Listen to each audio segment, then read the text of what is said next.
නමෝ තස්ස භගවතෝ අරහතෝ සම්මා සම්බුද්දස්ස නමෝ තස්ස භගවතෝ අරහතෝ සම්මා සම්බුද්දස්ස නමෝ තස්ස භගවතෝ අරහතෝ සම්මා සම්බුද්දස්ස තස්මාතිහ භික්කවේ අනිඤ්ජමානේන චේතසා විහෙරිස්සාමාති එවං හිවෝ භික්කවේ සික්කිතබ්බං තී.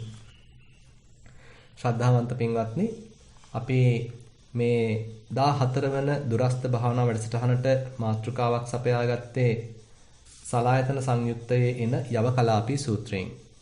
අපි දැන් දින දෙකක් මේ සූත්‍රය සාකච්ඡා කළා. මේ සූත්‍රයේදී බුදුරජාණන් වහන්සේ ඊටාම අනර්ග උපමා දෙකකින් තමයි සූත්‍රය පටන් ගන්නෙ. එකක් තමයි අර පුරුෂයෝ ශක්තිමත් පුරුෂයෝ 7 දෙනෙක් ඇවිල්ලා ඒ කත්ලි 6කින් යවහාල් මිටියකට පහර දීමක් ගැන බුදුරජාණන් වහන්සේ අපිට උපමාවක් දෙනවා. එකෙන් අදහස් වෙන්නේ උපමා උපමේය ගැලපුවාම එකෙන් අදහස් වෙන්නේ අපි ඇහෙන් රූප බලමින්, කනෙන් ශබ්ද අහමින්, දිවෙන් රස බලමින්, නාසයෙන් ගඳ සුවඳ බලමින්, ඒ වගේම කයින් ස්පර්ශයන් ලැබමින්, මනසින් යම් යම් අරමුණු ගනිමින් නිරන්තරයෙන්ම අපි උදේ ඉඳන් රැය වෙනකම්ම මේ බාහිර ලෝකයක් එක්ක සම්බන්ධ වෙනවා. මේ බාහිර ලෝකයක් එක්ක සම්බන්ධ වීම හරහා සෑහෙන පීඩාවක්, සෑහෙන පීඩනයක් අපේ හිතට ලක් වෙනවා. අපිට ඒක හිතෙන්නේ සමහරවිට අපි නිකන් සැප විඳිනවා. අපි පුළුවන් තරම් දකින්න කැමති දේවල් සොයාගෙන යනවා, අහන්න කැමති දේවල් සොයාගෙන යනවා, රස විඳින්න කැමති දේවල් සොයාගෙන යනවා කියලා තමයි අපි සාමාන්‍යයෙන් හිතන්නේ. නමුත් නිස්කලංක හිතකට, ශාන්ත වූ හිතකට, ඒ බඳු ශාන්ත වූ හිතක්, නිස්කලංක වූ හිතක් අධ්‍යක්ක කෙනෙකුට සමහරවිට හිතා ගන්න පුළුවන් මේ ඇහෙන් අරමුණු ගැනීම හරහා, කනෙන් අරමුණු ගැනීම හරහා, ශබ්ද ඇසීම හරහා, නාසයෙන්, දිවෙන්, කයෙන්, මනසින් මේ අරමුණු ගැනීම හරහා මනසට සිද්ධ වෙන එක අතකින් බලනවා නම් පීඩාව. මනසේ සිද්ධ වෙන ඒ දරතය, වෙහෙස කෙනෙකුට හඳුනා ගන්න පුළුවන්.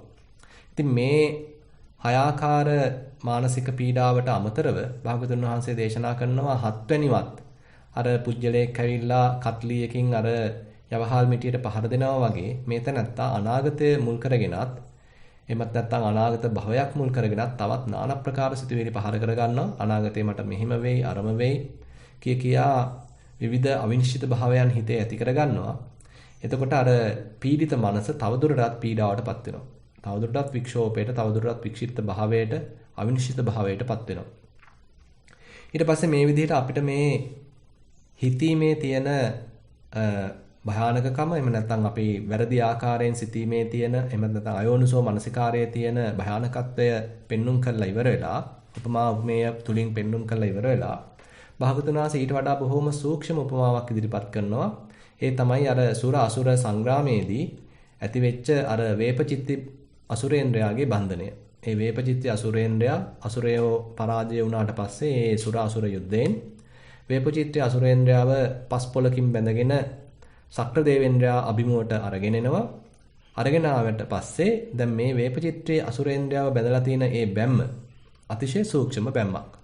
ඒක මේ දන්වලකින් එහෙම නැත්නම් ලණුවකින් බැඳපු බැම්මක් නෙමෙයි. ඒක යාගේ හිතන රටාව අනුව තමයි බැම්ම තදවීම හෝ ලිහිල්වීම සිද්ධ වෙන්නේ. එතෙන්දි මතක් කරලා දෙන්නේ ඒ වේපචිත්ති අසුරේන්ද්‍රයා බැරි වෙලාවත් හිටියොත් දෙවියන් ධාර්මිකයි, අසුරයන් අධාර්මිකයි. මම දෙවියන් සමග මේ දිව්‍ය ලෝකේ නතර වෙලා සුරසැප විඳිනවා කියලා එයාගේ සිතුවිල්ල පහළ වුණොත් ඒ විදිහට එයාගේ බැමි ලිහිල් වෙලා එයා සුරසැප විඳින කෙනෙක් බවට පත් වෙනවා.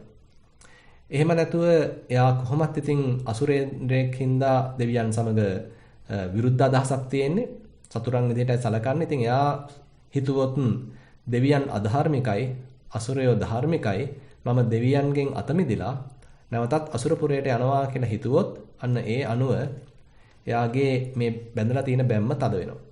ඉතින් එතකොට භාගතුන් වහන්සේ මේ පෙන්눔 කරන්නේ කියලා දෙන්නේ. එතකොට මේ හිතන රටාව අනුව, හිතන හිතිල්ල අනුව, සිතවිල්ල අනුව තමයි මෙයා එක්කෝ බැඳෙන්නේ, එහෙම නැත්නම් ලිහෙන්නේ. ඉතින් මෙහෙම කියලා ඊට පස්සේ බුදුරජාණන් වහන්සේ කියනවා මහණෙනි මීටත් වඩා, මේ බැම්මටත් වඩා අතිශය සූක්ෂමයි මේ මාර බන්ධනය. එහෙම කියලා තමයි මේ පස් ආකාරයකින් අපිට මේ මාර බන්ධනය ඇති වෙන හැටි, එහෙම නැත්නම් අපි මේ හිතන රටා හරහා අපි තව තව බැඳෙන හැටි බුදුරජාණන් වහන්සේ විස්තර කරලා දෙන්නේ. ඉතින් අපි ඊයේ පෙරේදා මේ දවස් දෙකේම විශේෂයෙන් කතා කළේ මඤ්ඤණාවන් සම්බන්ධයෙන් මම මුල් කරගත්ත, කෙනෙක් මුල් කරගත්ත, තැනැත්තෙක් මුල් කරගත්ත, පුජ්‍යල භාවයක් මුල් කරගත්ත. නැත්තම් විශේෂයෙන් කියනවා නම් කෙනෙක් පුජ්‍යලයක් මමෙක් ඇතුලේ ඉන්නවා, මම ඉන්නවා කියලා මුල් කරගත්ත ඕනම සිතුවිල්ලක් මඤ්ඤණාවක් වශයෙන් අපිට හඳුන්වන්න පුළුවන්. ඉතින් එතකොට මම ඉන්නවා කියලා හිතා ගැනීමත් මඤ්ඤණාවක්. මම නැහැ කියලා හිතා ගැනීමත් මඤ්ඤණාවක්. ඊළඟට මම අනාගතයේදී ඉන්නවා කියලා හිතා ගැනීමත් මඤ්ඤණාවක්. අනාගතයේ මම ඉන්න එකක් නැහැ කියලා හිතා ගැනීමත් මඤ්ඤණාවක්. මම බොහොම ලස්සන ශරීර ඇත්තෙක් වේවා කියලා හිතා ගැනීමත් මඤ්ඤණාවක්. එහෙම නොවේවා කියලා හිතා ගැනීමත් මඤ්ඤණාවක්. රූප වලින් තොරව අරූප ස්වභාවයකටපත් වේවා කියලා හිතා ගැනීමත් මඤ්ඤණාවක්. ඉතින් මේ ආකාරයෙන් භාගතුන් වහන්සේ පෙන්ලා දෙනවා අපි විවිධ සූක්ෂම ආකාර වලින් මමෙක් මුල් කරගෙන හිතනවා. මේ හිතන වාරයක් පාසා මේ සිතුවිල්ලක් පාසා තව අපේ සංසාරයට කෙරෙන මේ බැම්ම තද වෙනවා. තව සංසාරයට බැඳෙනවා. මොකද මේ අපි හිතන්නෙම ඇතුළත සක්කාය දිට්ඨියක් තබාගෙන එහෙමත් නැත්නම් බොහොම සියුම් ආකාරයේ අස්මිමානයක් තබාගෙන තමයි අපි මේ හිතන්නේ. මම කියන කූඤ්ඤය ගහගෙන ඒ කූඤ්ඤයට සාපේක්ෂව තමයි අපේ මුළු සිතුවිලි ධාරාවම ක්‍රියාත්මක වෙන්නේ. ඉතින් ඒ නිසා මේ සිතුවිලි වල නිකන් බොහොම මේ අහිංසක ස්වභාවයක් තිබුණට මේ සිතුවිලි රටාව අපිට බොහොම ආදීනව රසක් ඇති කළා දෙනවා කියලා හිතා ගන්න පුළුවන්. ඊට පස්සේ අපිට අද කතා කරන්න පුළුවන් ඊළඟ කොටස ගැන එතෙන්දී බුදුරජාණන් වහන්සේ පෙන්වන්නේ තවත් පැත්තක්. ඒ තමයි දැන් මේ මම ඉන්නවා කියලා සිතා ගැනීම නැත්නම් මම වෙමි කියලා සිතා ගැනීම ඒක ඇවිල්ලා ඉංජිතයක්. ඉංජිතයක් කියලා කියන්නේ මේ මනසේ ඇති වෙන එක්තරාන්දම කම්පන ස්වභාවයක්. සලිතයක්, චලනයක් තමයි මේ ඇත්තට මම වෙමි කියලා සිතා ගැනීම. තවත් පැත්තකට අපිට හිතන්න පුළුවන් එහෙමනම් මේ හිතේ කිසිම චලනයක් නැත්තම් හිත බොහොම අකම්පිත නම් ඒ බඳු අකම්පිත සිතක මම වෙමි මම ඉන්නවා කියලා සිතිවිල්ලක් එහෙනම් පහළ වෙන්න විදිහක් නැහැ. මොකද අකම්පිතයි සිත. හිත බොහොම ස්ථාවරයි, බොහොම නිශ්චලයි. එතකොට අර වගේ සිතුවිලි පහළ වෙන්නේ ඒ බඳු තහවුරු භාවයෙන් ගිලිහුණාම. එතකොට මේ තහවුරු භාවයෙන් ගිලිහෙච්ච හැම වාරයක් පාසාම මෙන්න මේ වගේ විවිධ සිතුවිලි ධාරාවන් ක්‍රියාත්මක වෙන්න පුළුවන්. මම ඉන්නවා මම වෙමි කියලා හිතාගත්තොත් ඒක බුදුරජාණන් වහන්සේ කියනවා මේක ඇවිල්ලා කම්පනයක්. හිතේ ඇතිවෙච්ච කම්පනයක්, සැලීමක්. නැත්තම් මේ මම වෙමි. මොකක් හරි දෙයක් දිහා බලලා, ඡායාරූපයක් දිහා බලලා මේ ඉන්නේ මම කියලා හිතාගත්තොත් ඒ ඇවිල්ලා අර මනසේ ඇතිවෙච්ච කම්පනයක්. එහෙමත් නැත්තම් මම අනාගතයේදී වන්නෙමි. මම එන මාසේ මෙන්න මේ විදිහේ වැඩක් කරනවා. කියලා අන්න එහෙම අපේ සිතුවිල්ලක් හිතේ පහළ වෙනවා. සැලසුමක් හිතේ පහළ වෙනවා. ඒකත් එතකොට අපිට තේරුම් ගන්න තියෙන්නේ ඒකත් මේ හිතේ හටගත්ත කම්පනයක්. මේ මෙතන තිබුණ බොහොම නිශ්චල තහවුරු අකම්පිත බවක්. ඒ අකම්පිත බව දැන් අපිට අහිමි වුණා. නැවතත් කම්පනයකට ලක් වුණා. නැවතත් හිතේ සැලීමකට ලක් වුණා. දැන් එතකොට ඒ බඳු සැලීමක් තමයි එතකොට මේ මම අනාගතයේදී වන්නෙමි. කවුරුන් හෝ වන්නෙමි. මම උසස් වීමක් ලබන්නෙමි. මම අසුවලා වන්නෙමි කියලා මේ කුමක් හෝ අනාගත සැලසුමක් සම්බන්ධයෙන් අපේ හිතේ යම් සිතුවිල්ලක් පහළ වෙලා ඒකේ මම මුල් බැසගෙන තියෙනවා නම් මම ඒ සිතුවිල්ල අස්සේ රිංගගෙන ඉන්නවා නම් ඒක ඇවිල්ලා බුදුරජාණන් වහන්සේ කියනවා ඒක ඇවිල්ලා මේ හිතේ ඇතිවෙච්ච කම්පනයක්. මම නොවන්නෙමි කියලා හිතුවොත් අනාගතයේදී මම වෙන එකක් නැහැ. මට දැන් වයසයි. ඒ හින්දා මම මෙච්චර කාලයක් ජීවත් වෙන එකක් නැහැ කියලා ඔන්න අපි හිතනවා. ඉතින් එතකොටත් ඒත් ඇවිල්ලා ඇතිවෙච්ච හිතේ කම්පනයක්. සැලීමක්. ඊට පස්සේ මම මේ විදිහට රූපී කෙනෙක් බවට පත් වෙනවා. එහෙම නැත්නම් මම තව ටිකක් මේ ශක්තිමත් කෙනෙක් බවට පත් වෙනවා. මම සුරූපී කෙනෙක් බවට පත් වෙනවා. මේ ආකාරයෙන් අපේ මේ ශරීරයේම විවිධ ස්වභාවයන් ගැන හිතාගෙන අපි කරන සිතීම් ඒ සියල්ලමත් මේ මනසේ ඇති වෙන කම්පන කියලා භාගතුන් වහන්සේ කියනවා. එහෙම නැත්නම් මේ රූප අයින් කළා මම යන්න ඕනේ අරූප ලෝකයකට. දැන් ඔන්න ධ්‍යාන භාවනාවක් වඩන කෙනෙක් ඒ විදිහට හිතන්න පුළුවන්. මේ රූපාවචර ලෝකේ බොහොම කරදරයි. මොකද මේකේ මැසි මදුරුවෝ ඉන්නවා. මේක ලෙඩ රෝග හැදෙනවා මේ ඔක්කොම සිද්ධ වෙන්නේ මේ රූපේ නිසා. බැරිද මට රූපයෙන් තොර අරූපී භවකටපත් වෙන්න කියලා එයා ඔන්න ධ්‍යාන වඩනවා. ඒතකොට එයාගේ ඒ උත්සාහය ඉතින් අපිට තේරෙනවා සමහරවිට මේවා බොහොම ධාර්මික උත්සාහ කියලා අපිට තේරෙනවා. නමුත් ඇතුලේ මුල් බැසගත්ත කෙනෙක් ඉන්නවා. මට මේ රූපය කරදරයක්. ඒ නිසා මම මේ රූපයෙන් අත මිදලා අරූපී තත්වයකට අරූපී බ්‍රහ්ම ලෝකයකට යන්න ඕනේ. කියලා අර මම කේන්ද්‍ර කරගත්ත ආත්ම දෘෂ්ටියක් මුල් කරගත්ත සිතුවිලි ධාරාවක් තමයි ක්‍රියාත්මක වෙන්නේ. ඉතින් එතනත් බුදුරජාණන් වහන්සේ කියන්නේ ඒ බඳු සිතුවිලි පහළ වෙන්නේ මේ හිතේ ඇතිවන මේ කම්පන ස්වභාවය නිසා. හිතේ ඇතිවන චංචල ස්වභාවය නිසා. ඊට පස්සේ එහෙම නැතුව සංඥා ඇත්තේත් නැත්තේත් නැති කෙනෙක් වෙනවා කියලා හිතුවොත්. නේව සංඥා නා සංඥා මට්ටමක් ගැන හිතුවොත්. එතනත් බුදුරජාණන් වහන්සේ කියනවා ඒකත් මේ හිතේ ඇතිවෙන මඤ්ඤණාවක්. එහෙම නැත්නම් හිතේ මේ අවස්ථාවේදී නම් හිතේ ඇතිවෙන කම්පනයක්. දැන් අපි දන්නවා බුදුරජාණන් වහන්සේ බෝධිසත්ව අවදීයේදී අර කිං සත්‍ය ගවේෂීව යන කාලෙදී එතකොට උන්වහන්සේට අර ආලාර කාලාම හම්බුණා, උද්දකරාම පුත්ත හම්බුණා. ඒගොල්ලෝ හිතාගෙන හිටියා ආකින්චඤ්ඤායතන, නේව සංඥා නා සංඥායතනෙ කියන්නේ ඒක සම්පූර්ණ නිදහස කියලා. එහෙම නැත්නම් සම්පූර්ණ විමුක්තිය කියලා. නමුත් ඒක ඒ හිතා ගැනීමක්, එහෙම නැත්නම් ඒක ඇවිල්ලා හිතේ කම්පනයක් කියලා දැන් භාගතුන් වහන්සේ කියනවා. එතකොට මම මේ විදිහට වෙන්න ඕනේ.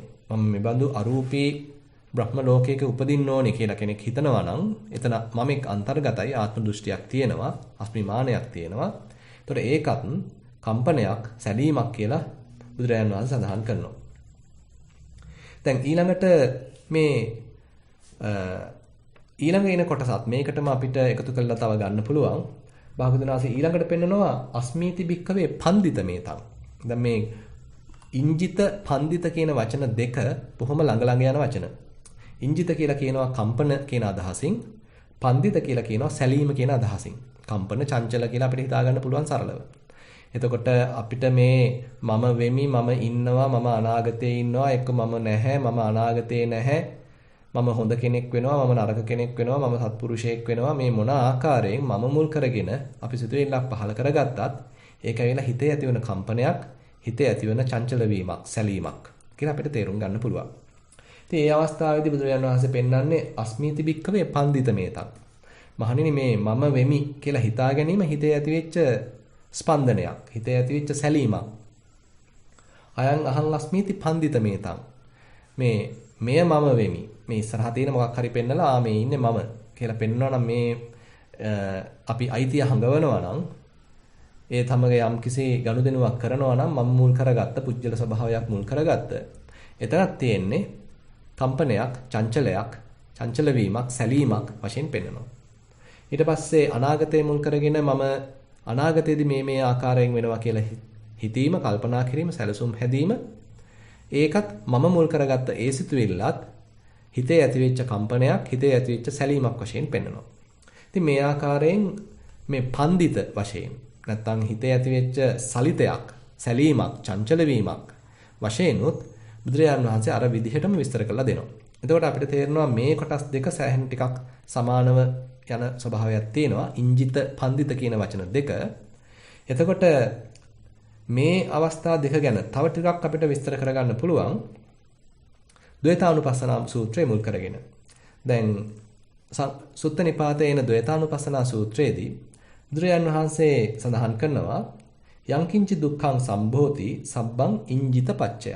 ඒ කියන්නේ මේ යම්තාක් විවිධාකාර දුක් පහළ වෙනවා නම් ඒ සියල්ලම ඉංජිත පච්චය. ඒ කියන්නේ ඒ සියල්ලම මේ හිතේ ඇතිවෙන කම්පණය වීම, හිතේ ඇතිවෙන සලිත වීම නිසා තමයි සිද්ධ වෙලා තියෙන්නේ. ඉංජිතානං නිරෝධේන නත්ති දුක්ඛස්ස සම්භවෝ. ඉතින් යම් කිසි කෙනෙකුට පුළුවන් වුණොත් මේ ඉංජිත වලින් හිත නිදහස් කරගන්න. එහෙම නැත්නම් මේ සැලීම් වලින්, කම්පණය වීම වලින් හිත නිදහස් කරගන්න පුළුවන් වුණොත් අන්න එතකොට මේ දුක් වලින් නිදහස් වෙන්න පුළුවන් කියලා. එතකොට දුකේ හට ගැනීමක් නැහැ කියලා එතකොට මේ ද්වේතානුපස්සනා සූත්‍රයේ සඳහන් කරනවා. ඊළඟට සඳහන් වෙනවා ඒතමාදීනවං ඤත්වා දුක්ඛං ඉංජිත පච්චය. මේ ආදීනමය තේරුම් අරගෙන ඒ කියන්නේ මේ සියලු දුක් හටගන්නේ මේ හිතේ ඇතිවන කම්පණය වීම, සැලවීම, චපල වීම, චංචල වීම බව තේරුම් අරගෙන තස්මාහි ඒජං ගොස්සජ්ජ සංඛාරේ උපරුන්දිය. අනේජෝ අනුපාදානෝ සතෝ භික්ඛු පරිබ්බජේති කියලා ඔන්න මේ දේතානුපස්සනා සූත්‍රයේදී ලස්සන ගාතාවක් සඳහන් වෙනවා. ඒකේ අදහස ගත්තොත් මෙතෙන්දී බුදුරජාණන් වහන්සේ කියන්නේ දැන් මේ හිතේ ඇතිවන කම්පණය වීම, චලනය වීම, සැලීම් ඇවිල්ලා සියලු දුකට මුලයි කියලා තේරුම් අරගෙන තස්මාහි ඒජං වොස්සජ්ජ. දැන් ඔන්න මේ ඒජා කියලා කියන්නේ පාලියෙන් තණ්හාවට නමක්. ඒතර මෙතන දැන් මේ කම්පණය වීම, චංචල වීම, සැලවීම, සැලීම් මේ සියල්ලම සහ තණ්හාව අතර එක්තරා අන්දමක සම්බන්ධයක් පෙන්නනවා. ඒ කියන්නේ මේ සියල්ල සිද්ධ වෙන්නේ මේ තණ්හාව නිසා කියලා අපිට හිතා ගන්න පුළුවන්. කම්පනයක් ඇති වෙන්නේ, සැලීමක් ඇති වෙන්නේ, චංචල වීමක් හිතේ ඇති වෙන්නේ තණ්හාව මුල් කරගෙන. ඒ තණ්හාව අතහැර දමලා. මොකද මේ ඔක්කොම සැලීම් නිසා සැලීම්, චංචල වීම, කම්පණය වීම කියන්නේ දුකක්. ඒවා තමයි දුකට මුල.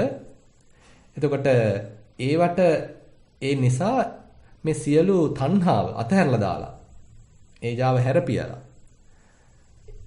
සංඛාරයේ උපරුන්දිය සංස්කරණය කිරීම නතර කළා. අනේජෝ අනුපාදානෝ සතෝ බික්ඛු පරිබ්බජේ. මේ තණ්හාවෙන් තොර සිතකින්, කම්පණය වීම වලින් තොර සිතකින්, නිශ්චල වූ සිතකින්, අකම්පිත සිතකින්, ඒ වගේම අනුපාදානෝ කිසිවක් උපාදාන නොකර සතෝ සතිමත්ව බික්ඛු පරිබ්බජේති. මේ භික්ෂුන් වහන්සේ එහෙම නැත්නම් මේ යෝගාවචරයා කාලය ගත කරනවා. ඉතින් ඔතන අපිට සෑහෙන යමක් ඉගෙන ගන්න පුළුවන් අපේ ප්‍රතිපදාවට. දැන් මේ ගාථාවේදී විශේෂයෙන්ම සඳහන් වෙනවා තස්මාහි ඒජං වොස්සජ්ජ. එහෙමනම් මේ තණ්හාව අපිට අයින් කරන්න අවශ්‍ය වෙනවා. මොකද මේ තණ්හාව නිසා තමයි කම්පණය වීම, සැලීම් සියල්ල සිද්ධ වෙන්නේ. අපි හිතමු අපි යම්කිසි කැමති කෙනෙක් ඉන්නවා. ඒ කැමති කෙනා ඔන්න අපි බලාපොරොත්තු උනේ නැති වෙනත් කෙනෙක් එක්ක ඔන්න මොකක් හරි ගනුදෙනුවක් පටන් අරගෙන යම් සම්බන්ධයක් පටන් අරගෙන ඔන්න අපේ හිතේ ලොකු සැලීමක් හට ගන්නවා. ඔන්න අපි කම්පාවටපත් වෙනවා. අනේ මම මේ මුළු හදින්ම ආදරය කරපු කෙනා නේද මේ වෙන කෙනෙක් එක්ක මේ සම්බන්ධයක්, අයථා සම්බන්ධයක් පවත්වන්නේ කියලා ඔන්න අපේ හද කම්පාවටපත් වෙනවා. දැන් එහෙමත් නැත්නම් අපි හිතමු අපි අපේ ගෙවල් දොරවල් වලට ලොකු ඇල්මකින් අපි කටයුතු කරනවා. එතෙන්දී ඔන්න භූමිකම්පාවක් ඇවිල්ලා එහෙම නැත්නම් මහා ගම් වතුරක් ඇවිල්ලා ඔන්න ඔක්කොම සුණු විසුණු වෙලා යනවා. එතකොට ඉතින් ලොකු කම්පනයක්, ලොකු වික්ෂෝපයක්, බිඳ වැටීමක්, ඇද වැටීමක් මනසේ සිද්ධ වෙන්න පුළුවන්. මොකද අපි බැඳිලා ඉන්නේ. අපි අල්ලගෙන ඉන්නේ. මොකට හරි හේතු වෙලා ඉන්නේ. ඒ හේතු වෙච්ච දේ යම් හෝ පීඩාවකට ලක් වෙනකොට, ඒ හේතු වෙච්ච දේ යම් හෝ කරදරයකට ලක් වෙනකොට ඔන්න අපේ හිතේ ලොකු සැලීමක්, කම්පනයක් හට ගන්නවා. අපි හිතමු අපේ දරුවෙක් මාක් හරි අනතුරකට ලක් වෙනවා. රෝගයකට භාජනය වෙනවා. ඉතින් අපි සෑහෙන්න ඉතින් ආරක්ෂාකාරීව ඇහැක් වගේ රැකගත්ත මේ දරුවා ඉතින් මෙන්න මේ බඳු යම්කිසි මේ කරදරයට ලක් වුණාම අපේ හිතේ ලොකු කම්පාවක් ඇති වෙනවා. හදවත කම්පාවටපත් වෙනවා. ඉතින් ලොකු සැලීමකට අපේ හිත ලක් වෙනවා. ඉතින් මේවත් එක අතකින් තේරුම් ගන්න අමාරු නැහැ. අපි අර බැඳුන පමණට, ඇලුන තරමට, මගේ කියාගත්ත තරමට.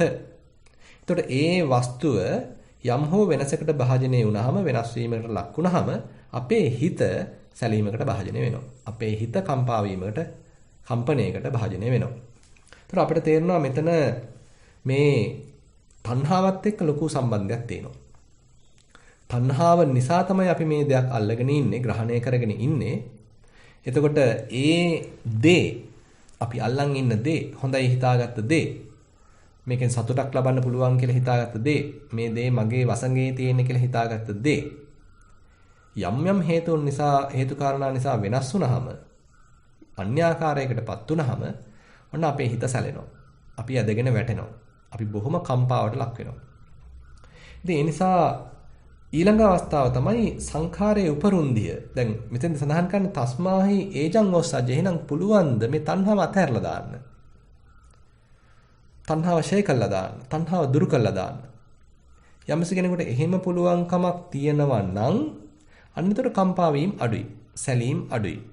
චංචල වීම අඩුයි. මොකද එක පැත්තකින් අපිට හිතන්න පුළුවන් අපිට තියෙන අයිතීන් එහෙම නැත්නම් ඇලීම්, අපේ තියෙන වපසරිය අඩුවීම නිසා මේක වුණා කියලා හිතන්නත් පුළුවන්. තවත් පැත්තකින් දේවල් ඕන තරම් තියෙනවා. නමුත් ඒ එකක්වත් අල්ලගෙන නැහැ, ග්‍රහණය කරගෙන නැහැ, තණ්හාවෙන් බදාගෙන නැහැ. නොඇලුණු සිතකින් වාසය කරනවා. එහෙමනම් මේ தත්ත්වය ඇති කරගන්නත් පුළුවන්. ඉතින් එතකොට එහෙමනම් කොහොමද මේ හිත තණ්හාවෙන් මුදවාගන්නේ? මේක අපි නිකන් පන්සලට දානයක් දීමු පමණින් ඒ දේ කරන්න පුළුවන්ද? ප්‍රාර්ථනා කළ පමණින් ඒ දේ කරන්න පුළුවන්ද? එහෙමනම් අපිට යම් ප්‍රතිපදාවක් අනුගමනය කරන්න සිද්ධ වෙනවා. ඒ ප්‍රතිපදාව අපි හිතමු හිතේ විවිධාකාර සිතුවිලි පහළ වෙද්දී අපි ඔන්න භාවනාවක් කරන්න පටන් අරගෙන. ඒ අවස්ථාවේදී අපිට පුළුවන් ද හිතේ අතීතය අල්ලගෙන විවිධාකාර ආසාවන් පහළ වෙද්දී අනාගතයේ පුල් කරගෙන විවිධාකාර සැලසුම් අපේ හිත හදද්දී ඒවට අපේ හිත කම්පණය වෙද්දිත් අපිට ශක්ති පමණින් මේ මොහොතේදී සිද්ධ වෙන මේ අස්පනා අපිට සිදුවෙන අරමුණකට අපේ හිත ගන්න පුළුවන් නම් තනින් තන හෝ ලදලද අවස්ථාවේදී අර අපේ කම්පා වීම වලට, ශෝක කිරීම වලට, වැළපීම් වලට පොඩි අස්වැසිල්ලක් ලැබෙනවා. ඒ නිසා භාගතුන් වහන්සේ සතිපට්ඨානයේ දේශනා කරද්දී විශේෂයෙන් මතක් කරනවා ශෝක පරිද්දවාණං සමතික්කමාය, දුක්ඛ දෝමනස්සාණං අත්ථංගමාය.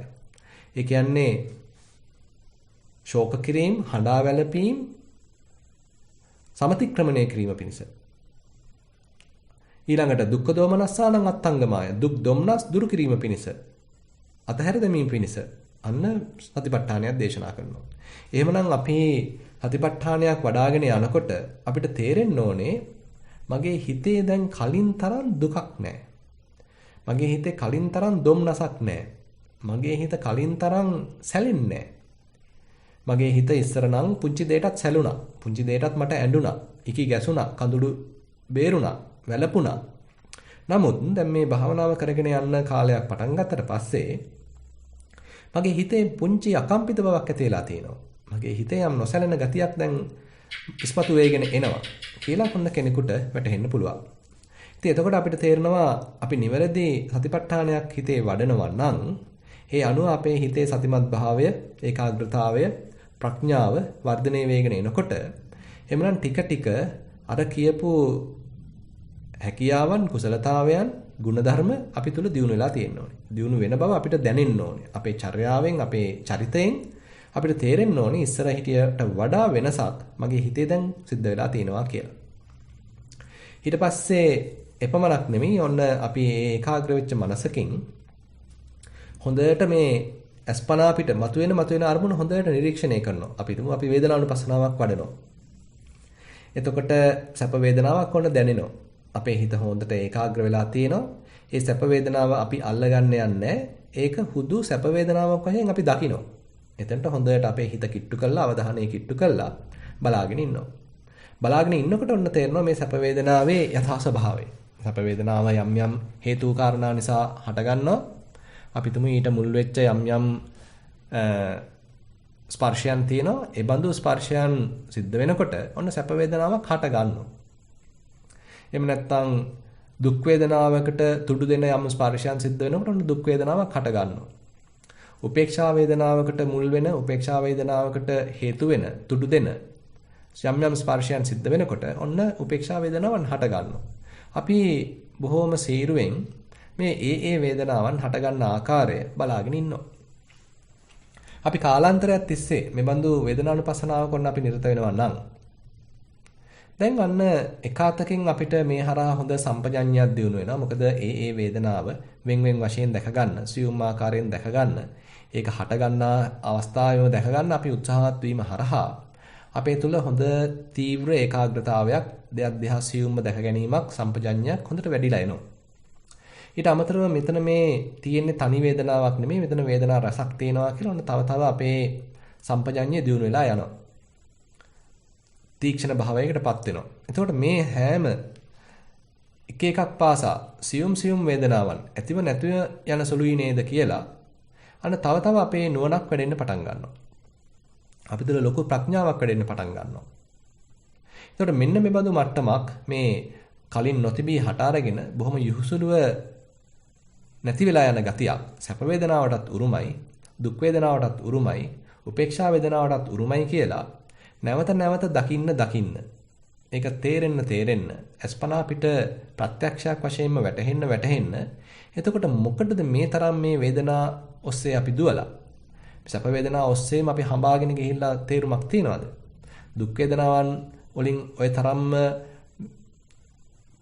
එළියට එන්න නැත්නම් ඒකෙන් අත මිදෙන්න දඟලලා තේරුමක් තියෙනවද? උපේක්ෂා වේදනාවන් වලිනුත් අපි මන්දෝත්සාහී වෙලා එහෙම නැත්නම් ඒවා ගැන නොදැනුවත්කමකින් කටයුතු කිරීමේ හේතුවක් තියනවාද කියලා අන්න අපි තුල යම් නුවණක් අවදි වෙන්න පුළුවන්. ඉතින් මේක කාලාන්තරයක් තිස්සේ කරන්න දැන් අපිට සැප වේදනාවකදී ඇලෙන්න යන්නෙත් නැතිව දුක් වේදනාවකදී ගැටෙන්න යන්නෙත් නැතිව උපේක්ෂා වේදනාවකදී ඒකෙන් මුලා වෙන්න නැත්නම් ඒක අතහැරලා අපෙන් මගහැරෙන්න යන්නෙත් නැතිව මේ සියලු ආකාරයේ වේදනාවන් හුදු වේදනා ආකාරයෙන්ම අපිට දැක ගන්න පුළුවන් මට්ටමක් ඇති වුණොත් ඔන්න අපේ හිතේ යම් මධ්‍යස්ථ බවක් එහෙම නැත්නම් යම් පරිණත බවක් ඇති වෙන්න පුළුවන්. එතකොට මේක තව දියුණු කරන්න දැන් වේදනා තියෙනවා. හැබැයි අපි ටිකක් පැත්තකට වෙලා බලන ගතියක් ඇති වෙන්න පුළුවන්. පරතෝ බැල්මකින් අනුන්ගේ වේදනාවක් දිහා බලනවා වගේ බලන බැල්මකින් මේක නිරීක්ෂණය කරන්න යම් අවස්ථාවක් ලැබෙනවා. එතකොට මේ පහළ වෙන වේදනාත් අපිත් අතර නැත්නම් මේ නිරීක්ෂණය කරන මනසත් අතර යම් දුරස්ත භාවයක් හට ගන්න පුළුවන්.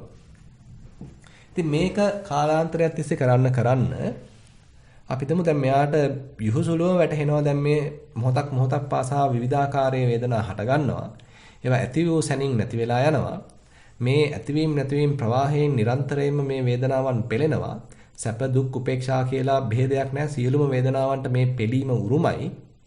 මේ කිසිම දෙයක් මගේ පාලනයේ පවතින්නේ නැහැ කියලා මේ ත්‍රිලක්ෂණයේ කෙනෙක් තුළ හොඳට වැඩෙන්න අර අල්ලාගත්ත ගතිය වෙනුවට එපා වෙච්ච ගතියක් විරාගයක් නිබ්බිදාවක් හිතේ පහළ වෙන්න පුළුවන්. දැන් මේක ඇවිල්ලා ඇත්තටම අවබෝධය මත ඇති වෙච්ච නිබ්බිදාවක්, කලකිරීමක්, එපා වීමක්. දැන් දැඩිව ග්‍රහණය කළ තේරුමක් නැහැ. මොකද මේ අල්ල බදා ගන්න දේ හරිම ෂණ භංගුරයි. මොහොතක් පාසා ඇතිලා නැතිලා යන ස්වභාවකින් යුක්තයි. ඒ ඇතිවීම නැතිවීම වලින් නිරන්තරයෙන් පෙළෙන ස්වභාවයෙන් යුක්තයි. මගේ පාලනයෙන් තොරයි. ඇතුලේ ගන්න කියලා ආත්මීය ස්වභාවයක්, හරයක්, සාරයක් ගන්න කියලා දෙයක් නැහැ. මොකද නිරන්තර ඇතිවීම නැතිවීම ප්‍රවාහයක් තියෙන්නේ. ඉතින් මෙන්න මේ බඳු සත්‍යයක් නම් තියෙන්නේ. එතකොට අර ඒතනත්තා තුළ මේ බඳු ප්‍රඥාවක් වැඩෙන්න අපි හිතමු යාගේ හිතේ අන්න අපි සතිපට්ඨානෙම විස්තර කරන ආකාරයෙන් සමුදය ධම්මානුපස්සීවා වේදනාසු විහෙරති, වය ධම්මානුපස්සීවා වේදනාසු විහෙරති, සමුදය වය ධම්මානුපස්සීවා වේදනාසු විහෙරති මේ ආකාරයෙන් විස්තර කරලා තියෙනවා. ඉතින් මේ හට ගන්නා ස්වභාවය, ෂය වෙලා යන ස්වභාවය, නැති වෙලා යන ස්වභාවය දකිමින් වාසය කරනවා. ඉතින් එතකොට අන්න අත්ති වේදනාසුවා කියලා අර මේ තියෙන හුදු වේදනා ස්වභාවය පමණයි කියලා අන්න එයාගේ හිතේ යම් වැටහීමක් ඇති වෙන්න පුළුවන්. අවබෝධයක් ඇති වෙන්න පුළුවන්. දැන් අර කලින් තරම් මේවා දැඩිව ග්‍රහණය කරන්න යන්නේ නැහැ, උපාදාන කරන්න යන්නේ නැහැ. ඒ වෙනුවට එන දේ දිහා මධ්‍යස්තව බලන්න පුළුවන් හැකියාවක් අන්න එයාගේ හිතේ ඇති වෙලා. දැන් එතකොට මේ වේදනාවන් පරිහරණය කරන්නේ තව දුරටත් ප්‍රඥාව දියුණු කරගන්න. තව දුරටත් සතිය දියුණු කරගන්න. වේදනාවම අමුද්‍රව්‍ය බවට පත් වෙනවා තමන්ගේ තුල යම් විශිෂ්ට ඥානයක් දියුණු කරගන්න. ඉතින් මේකේ තව පරිණත වෙන්න වේදනාවන්ගෙන් හිත අත මිදිලා ඒ වගේම කයත් ග්‍රහණය කරන්නේ නැති, උපාදාන කරන්නේ නැති, හිතේ පහළ වෙන විවිධාකාර ස්වභාවයන්ුත් උපාදාන කරන්නේ නැති කිසිවක් උපාදාන නොකරන තත්වයකට, අනිශ්චිත වූ ස්වභාවයකට, කිසිවක් ඇසුරු නොකරන ස්වභාවයකට ෂණමාත්‍ර වශයෙන් හෝ යෝගාවචරයේපත් වෙන්න පුළුවන්. ඉතින් මේ తত্ত্বය හඳුනාගෙන මේක තව වර්ධනය කළා නම් අන්න යාට අනිශ්චිතව වාසය කරන්න, කිසිවක් ඇසුරු නොකර වාසය කරන්න, කිසිවක් උපාදාන නොකර වාසය කරන්න යම් හෝ හැකියාවක් එයාගේ හිතේ කෙටි කාලයකට ඔන්න ඇති වෙන්න පුළුවන්.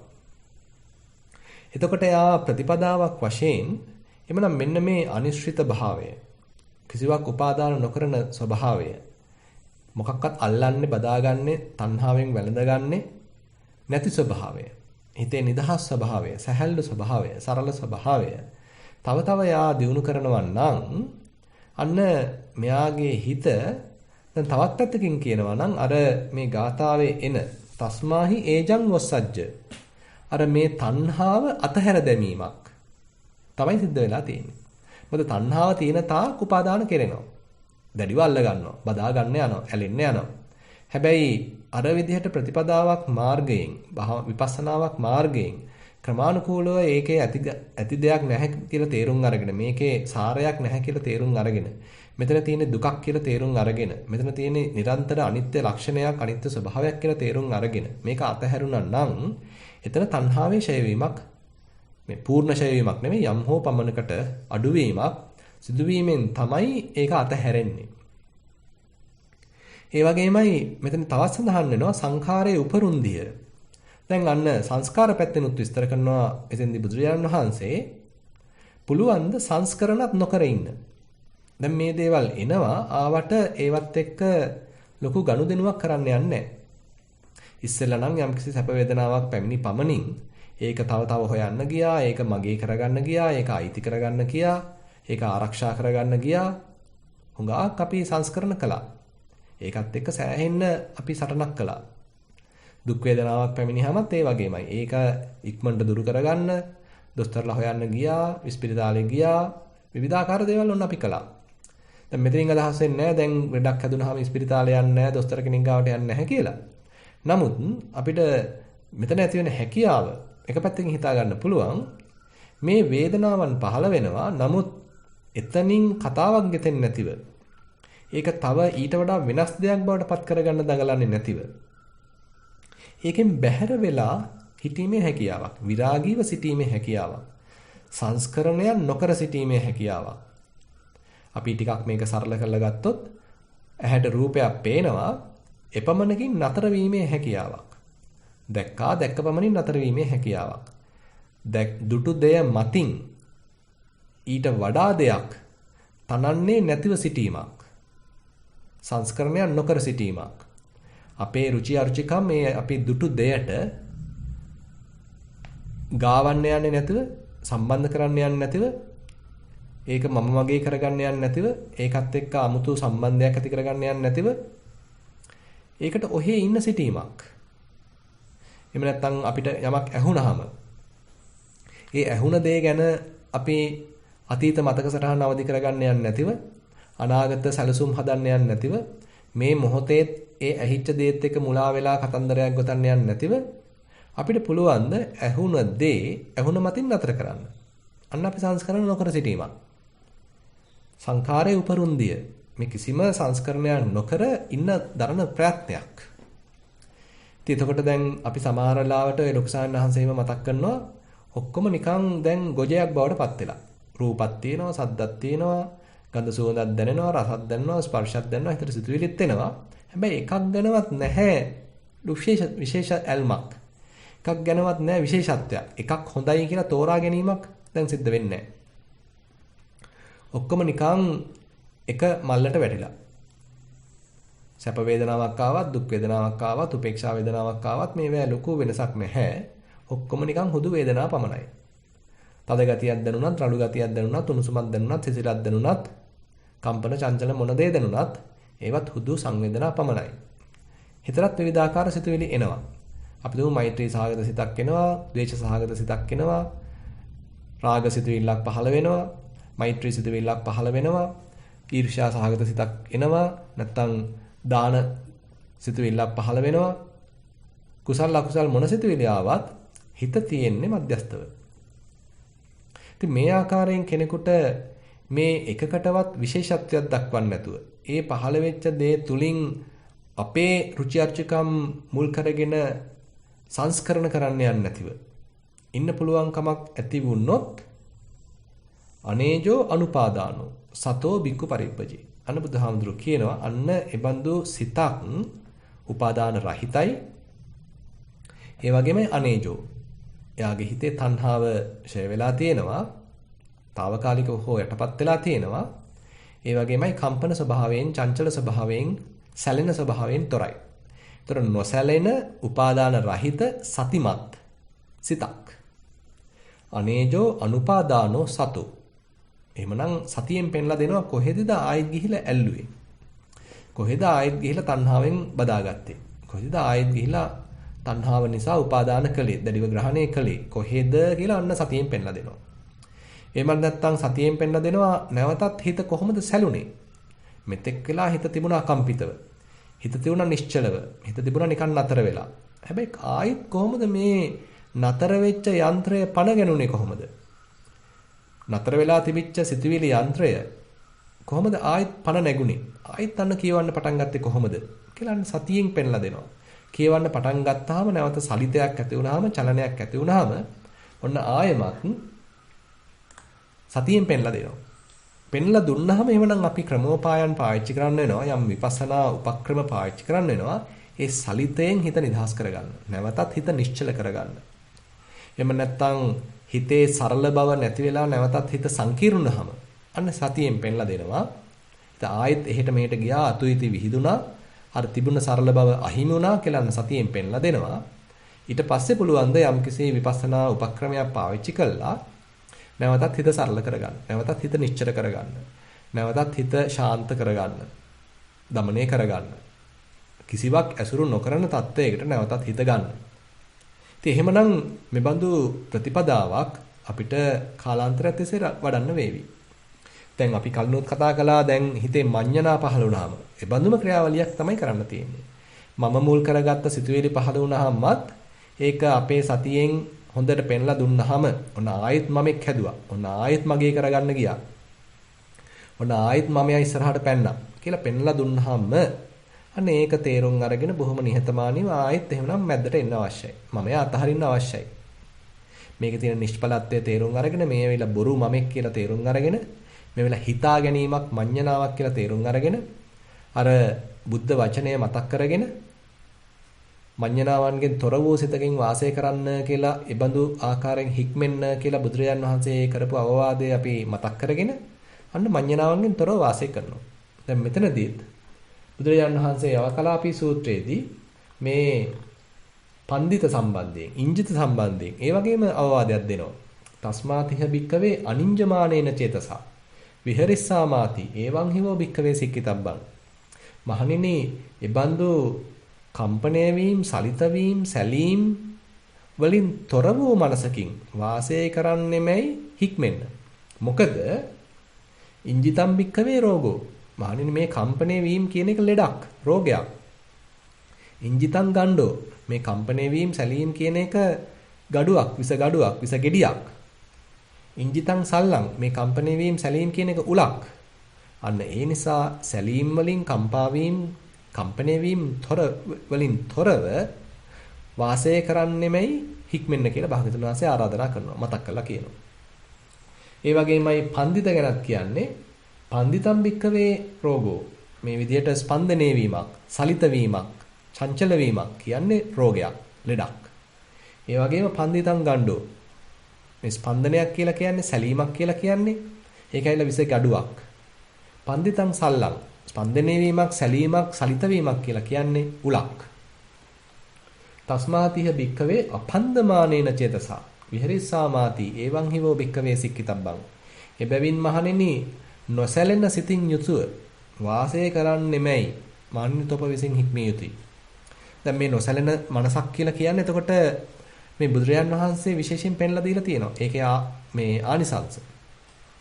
දැන් එතනින් අපි හිතන්න නරකයි මේ පුංචි දේවල් වලට විතරයි නොසැලෙන්නේ කියලා. අපි ක්‍රමානුකූලව දහම ප්‍රගුණ කරනවා නම් අපේ අපේ සිත තුළ ඒ නොසැලෙන ගුණය ටික ටික වර්ධනය වෙන්න ඕනේ. අපි හිතමු පුංචි කාලේදී අපි පොඩි දෙයකට ඇඬුවා, වැළපුණා, අනිත් අයත් එක්ක රණ්ඩු දබර කරගත්තා. හැබැයි අපි ටික ටික වැඩි හිටි වෙනකොට තමයිලාට ඊටත් වඩා ඒ කටයුතු වැඩි වුණා. එහෙම නැත්නම් අපි විපස්සනාවක් වඩන්න පටන් ගත්තට පස්සේ අපිට පුළුවන්ද ඒ දුක් දුම්නස් අඩු වෙන සිතකින් වාසය කරන්න? ශෝක කිරීම, හඬා වැළපීම් අඩු වෙන බවකින් වාසය කරන්න. අඩු වෙලා තියෙනවද දැන් කියලා එහෙනම් අපිට යම් විපරමක් කරලා බලන්න පුළුවන්. ඒ වගේමයි අනිත් අය හඬද්දි වැළපෙද්දි මට පුළුවන්ද නොසැලී ඉන්න? අපි හිතමු අපේ යම්කිසි ප්‍රිය කෙනෙක් මොකක් හෝ රෝගයකට බඳුන් වුණා.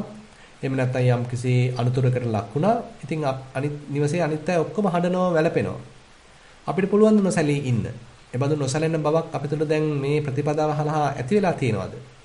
ඒකාතකින් එතකොට අපි මේ ජීවිතේ මුහුණ පාන විවිධාකාර අකරතැබ්බ, විවිධාකාර අත්වැරදීම්, විවිධාකාර සංසිද්ධීන් අපේ තුල මේ දහම කෙතෙක් දුරට වර්ධනය වෙලා තියෙනවද කියලා විමසලා බලන්න හොඳ පරීක්ෂණයක් කියලා කියන්න පුළුවන්. අනිත් අය හඬා වැළපෙද්දී අපිට නොසෙල්වි නොසැලී ඉන්න පුළුවන් කමක් යම් හෝ පමණකට දියුණු වෙලා තියෙනවා නම් අන්න අපි තුල යම් ගැඹුරු දහමක් වර්ධනය වෙලා තියෙනවා කියලා කියන්න පුළුවන්. ඒක මේ කිසිම තෙතක් නැති කමක් නිසා ඇතිවෙච්ච දෙයක් නෙමෙයි. එහෙමත් කෙනෙකුට වෙන්න පුළුවන්. නමුත් ඒ බඳු දෙයක් ගැන නෙමෙයි මේ කතා කරන්නේ. අතීතයේ බොහොම ලතෙත් බවකින් වාසය කරපු කෙනෙක් මේක මේ ජීවිතයේ යථා ස්වභාවය තේරුම් ගැනීම හරහා ජීවිතයේ තියෙන මේ ත්‍රිලක්ෂණය හොඳට වටහා ගැනීම හරහා දේවල් අතහැරීම ප්‍රතිපදාවකින් බවට පත් වෙලා අර කියපු අනේජෝ කියන මේ නොසැලෙන ගුණයක් තමන්ගේ හදවත තුළ දියුණු වීම හරහා ඇති වෙච්ච නොසැලෙන බවක් තමයි මේ කතා කරන්නේ. එතකොට ඒබඳු නොසැලෙන අකම්පිත මනසක්. එහෙමනම් අපි තුල හදාගන්න අපි යම් උත්සාහයක් දරිය යුතු වෙනවා. ඒක මේ ඉබේ හැදෙන එකක් නෙමෙයි. ඒක අපි ජීවිතයේ අත්දැකීම් ලබා විවිධාකාර දුක්ඛම් කටළු වලට මුහුණ දිදී පැමිණි දුක් පැණි රසයි කියා තමයි එහෙමනම් මෙන්න මේ අකම්පිත බව නොසැලෙන ගතිය අපි තුල ඇති කරගන්න වෙන්නේ. එහෙම නැතුව අපි මුළු ලෝකෙම අයින් වෙලා මේ අනිත්‍යයත් එක්ක ඇසුර නිසා තමයි මේ ඔක්කොම ප්‍රශ්න කියලා අපි තනි වෙලා මේ අකම්පිත බව නොසැලෙන බව ඇති කර ගැනීම කියන එක වෙන්න අමාරුයි කියලා හිතෙනවා. එහෙම නැතුව අපි දහමත් ප්‍රගුණ කරන අතරේ අපේ ප්‍රතිපදාවත් වඩන අතරේ අපිට පුළුවන් නම් විටින් විට අපේ తত্ত্বය මැනගන්න මේ අනිත්‍යයේ උපකාරයෙන් ජීවිතයේ ලබන අත්දැකීම් හරහා අන්න එතකොට අපිට යම් අපි ගැනම නිවැරදි තක්සේරුවක් යම් හෝ තක්සේරුවක් කරගනිමින් අවංකව නිහතමානීව යම් තක්සේරුවක් කරගනිමින් අපිට ඉදිරියට ගමනක් යන්න පුළුවන්.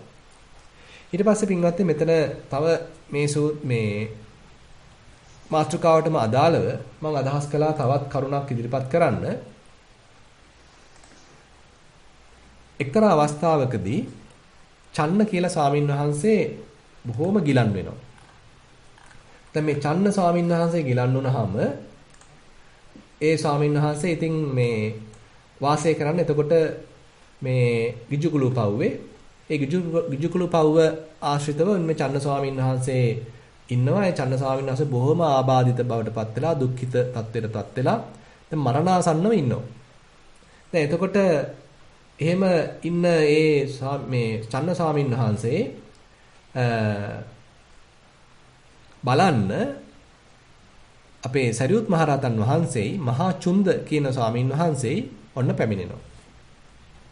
දැන් මේ සරියුත් මහරහතන් වහන්සේ මහා චුන්ද කියන ස්වාමින් වහන්සේ චන්න ස්වාමින් වහන්සේ ගාවට ඇවිල්ලා ඉතින් සතුටු සාමීචි කතාවේ යෙදෙනවා. ඒ කියන්නේ අපි ලෙඩෙක් බලන්න ගියාම අහන දේවල්ම උන්වහන්සේලාත් අහනවා. ඉතින් අහන්නේ කොහොමද? දැන් මේ කච්චිතේ ආවසෝ චන්න කමනීයං කච්චි යාපනීයං කච්චිතේ දුක්ඛා වේදනා පටික්කමන්තිනෝ අභික්කමන්ති පටික්කමෝසානම් පඤ්ඤායතිනෝ අභික්කමෝති. එවත්නි චන්න කොහොමද ඔබට යැපෙන්න පුළුවන්ද? දරාගෙන ඉන්න පුළුවන්ද? ඉවසන්න පුළුවන්ද? මේ රෝගය අඩු වෙන බවක්ද තේරෙන්නේ? එහෙම නැත්නම් වැඩි වෙන බවක්ද තේරෙන්නේ? කියලා ඔන්න මේ චන්න ස්වාමීන් වහන්සේගේ මේ රෝගය සම්බන්ධයෙන් සරියුත් මහරහතන් වහන්සේයි මේ මහා චුන්ද ස්වාමීන් වහන්සේ විමසනවා. ඉතින් එතකොට චන්න ස්වාමීන් වහන්සේ කියනවා සාරිපුත්‍ර ස්වාමීන් වහන්සේ චුන්ද ස්වාමීන් වහන්සේ මට ඉවසන්න බෑ. හරිම අසාධ්‍යයි. පුදුමාකාර විදිහේ වේදනාවක් මට දැනෙන්නේ. ඒ වේදනාව පවා විස්තර කරනවා. එතන කියනවා හරියට නිකන් හිස මුදුන පැලෙන්න තරම් දැන් අපි කියන්නේ ඔළුව පැලෙන්න තරම් ඔළුව කැක්කමයි කියලා. අන්න ඒ වගේ මේ චන්න ස්වාමීන් වහන්සේත් කියනවා මගේ මේ හිස පැලෙන්න තරම් පිපිරෙන්න තරම් අධික වූ වේදනාවක් හිස් මුදුනෙන් පිට වෙනවා කියලා. ඊට පස්සේ කියනවා හරියට මේ බොහොම බලවත් වූ පුරුෂයෙක්, මිනිස්සෙක් මේ වරපටකින් හිස බැඳලා දෙපැත්තට අදිනවා වගේ අතිශය තීව්‍ර වූ කටුක වූ වේදනාවක් මට දැනෙනවා කියලා කියනවා. ඊට පස්සේ මේ ගවයින් ඝාතනය කරන ඒ ගෝඝාතකෙක් ඒ බොහොම තියුණු කැත්තක් ඒ ආයුධයක් පාවිච්චි කරලා බඩ පලනකොට යම්කිසි තියුණු කටුක තීව්‍ර වේදනාවක් දැනෙනවද? අන්නේ බඳු තීව්‍ර කටුක වේදනාවක් මට දැනෙනවා කියලා කියනවා. ඉතින් එහෙම කියලා දැන් මේ චන්න ස්වාමීන් වහන්සේ කියනවා ස්වාමීනි මට ඒ ඉඳා ඉවසන්න බෑ. මම මගේ සියදිවි නසා ගන්න තමයි මං බලාපොරොත්තු වෙන්නේ.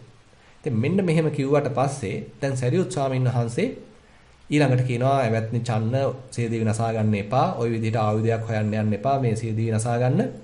ඔබ වහන්සේ ජීවත් වීමයි අපේ බලාපොරොත්තුව. අපි කැමති ඔබ වහන්සේ ජීවත් වෙන එක දකින්නයි. ඉතින් බැරි වෙලාවත් ඔබට මේ සප්‍රාය භෝජන නැත්තම්, ඒ කියන්නේ හොඳට දානි ටික ලැබෙන්නේ නැත්තම් මං දානි ටික හොයලා ගෙනල්ලා දෙන්නම්. මං පින්නපාතේ කරලා මම ඔබ වහන්සේට දානි ටික ගෙනල්ලා දෙන්නම් කියලා මේ සරියුත් මහරහතන් වහන්සේ චන්න ස්වාමීන් වහන්සේට කියනවා. ඊළඟට බෙහෙත් ටික ලැබෙන්නේ නැත්තම්, මේ ලෙඩේට වමනා කරන බෙහෙත් ටික හරියට ලැබෙන්නේ නැත්තම් මම ඒ බෙහෙත් ටික හොයලා ගෙනල්ලා දෙන්නම්. ඊළඟට ඔබ වහන්සේට උපස්ථාන කරන්න කෙනෙක් නැත්තම්, දැන් අපි දන්නවා ලෙඩක් දුවක් හැදුනහම සමහරවිට ළඟ තියාගන්න කෙනෙක් නැහැ. උදව් කරන්න කෙනෙක් නැහැ. උපස්ථායකෙක් නැහැ.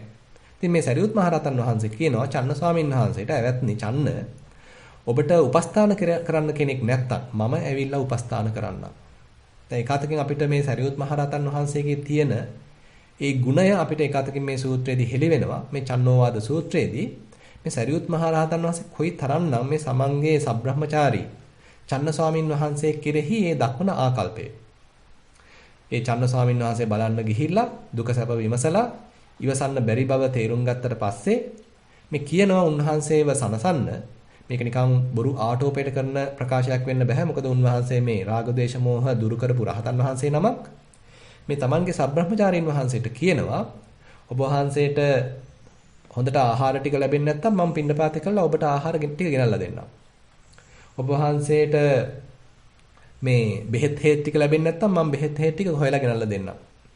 ඔබ වහන්සේට සාතු සප්පායම් කරන්න උපස්ථායකෙක් නැත්නම් මං ඒ වැඩේ කරන්නම් කියලා ඔන්න සරියුත් මහරහතන් වහන්සේ කියනවා.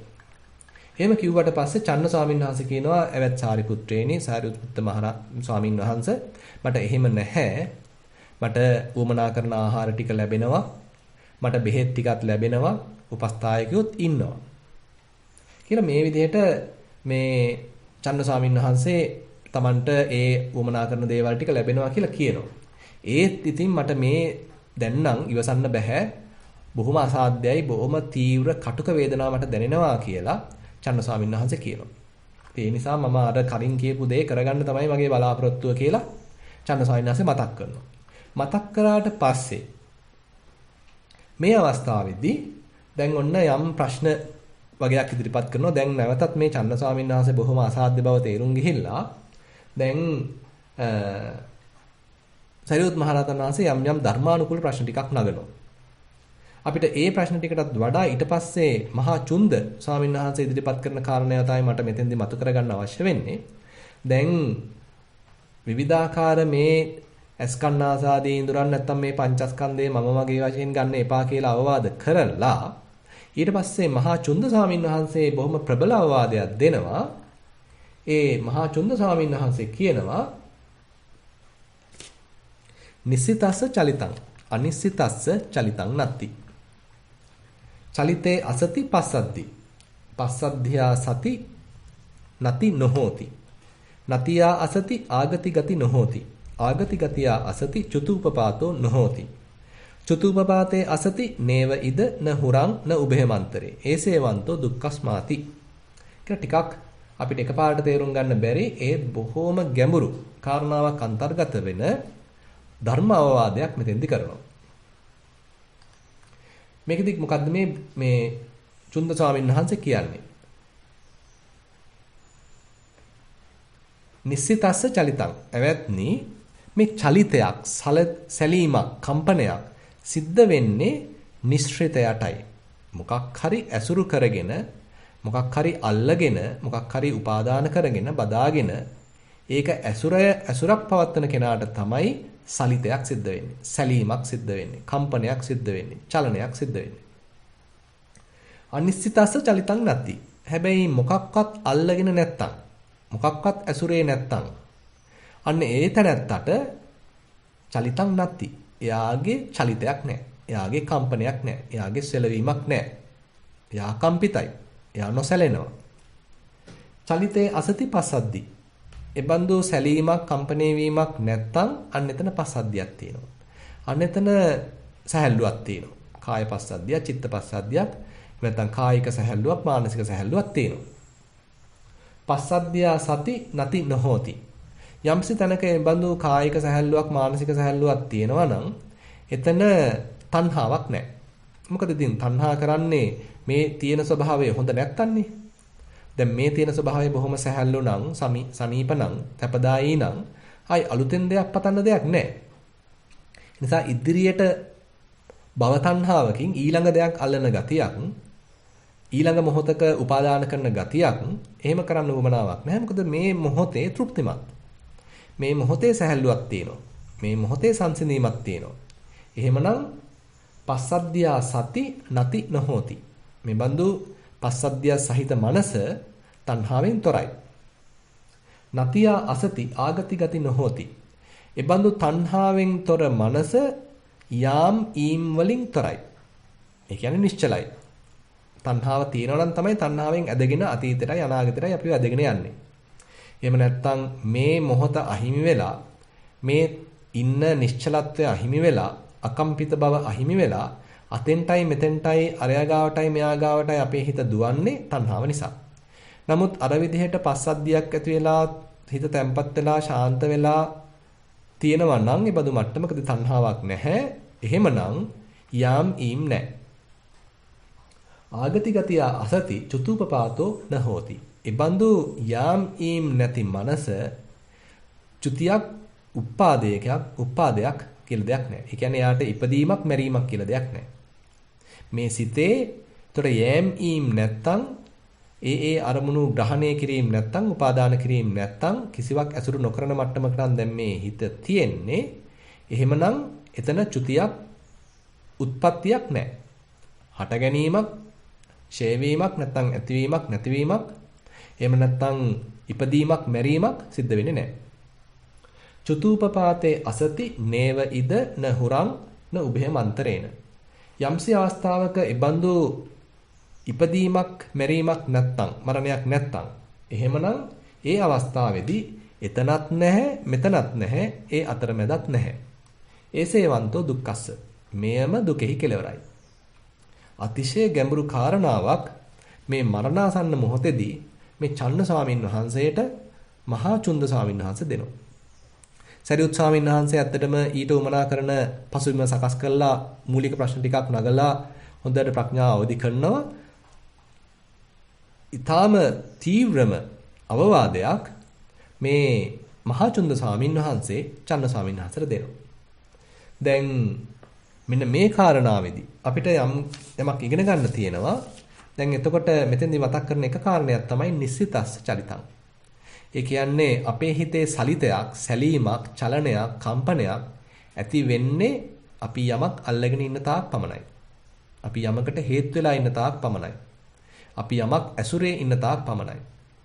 නමුත් අපිට සුළු හෝ කාලයක් පුළුවන් නම් අනිශ්චිතව වාසය කරන්න. මොකක්වත් ඇසුරු නොකර අපේ හිත පවත්වන්න. මොකක්වත් උපාදාන නොකර අපේ හිත පවත්වන්න. අපිට පුළුවන්කමක් තියෙනවා නම් අන්න ඒ බඳු අවස්ථාවකදී අපි හිතමු කෙටි කාලයයි. අපි හිතමු විනාඩි 10යි තාම මට එහෙම ඉන්න පුළුවන්.